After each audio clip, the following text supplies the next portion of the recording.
Delhi liquor scam కేసులో MLC కవితకి మరో shock తగిలింది. సిబిఐ అభ్యర్థన మేరకు రౌస్ అవెన్యూ కోర్టు ఆమెకి 3 రోజుల కస్టడీ విధించింది.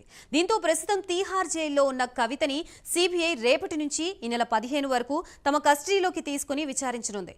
ఇప్పటికే ఆమెకి పలు అంశాలపై ఈడీ విచారించగా సిబిఐ కూడా మరికొన్ని అంశాలపై ప్రశ్నించనున్నట్లుగా తెలుస్తోంది.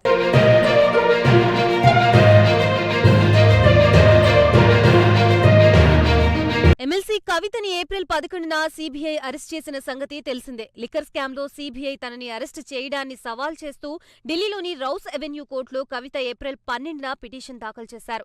విచారణ జరిపిన కోర్టు పిటిషన్ ని కొట్టివేసింది. అలాగే మద్యం పాలసీ కేసులో ఎమ్మెల్సీ కవితని కస్టడీకి ఇవ్వాలంటూ సిబిఐ పిటిషన్ దాఖలు చేసింది. 5 రోజుల కస్టడీకి ఇవ్వాలని సిబిఐ కోర్టును కోరింది. దీంతో కవితని 3 రోజుల సిబిఐ కస్టడీకి అనుమతించింది కోర్టు.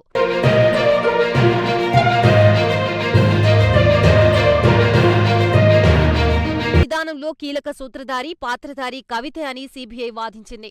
విచారణకి ఆమె సహకరించడం లేదని, అందుకే కస్టడీకి ఇవ్వాలని కోరుతున్నట్లుగా కోర్టుకి విన్నవించింది. అయితే 5 రోజుల పాటు కస్టడీకి ఇవ్వాలని సిబిఐ కోరగా కేవలం 3 రోజుల కస్టడీకి మాత్రమే కోర్టు అనుమతించింది. దీంతో 3 రోజుల పాటు కవితని సిబిఐ విచారించనుంది.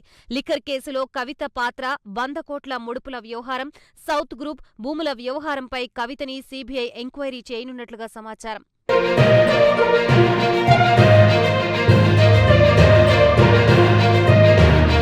ఈ కేసులో మాజీ ఆడిటర్ బుచ్చిబాబు ఇచ్చిన స్టేట్మెంట్ ఆధారంగా ఆయన వాట్సాప్ లో చేసిన డేటాకి అనుగుణంగా కవిత విచారణ సాగబోతోంది.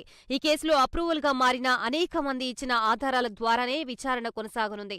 ఇటీవలే 10 రోజుల పాటు ఈడీ కస్టడీలోకి తీసుకుని విచారించిన విషయం తెలిసిందే.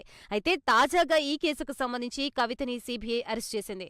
ఇందులో భాగంగా 3 రోజుల పాటు పలు అంశాలపై కవితని సిబిఐ విచారించింది.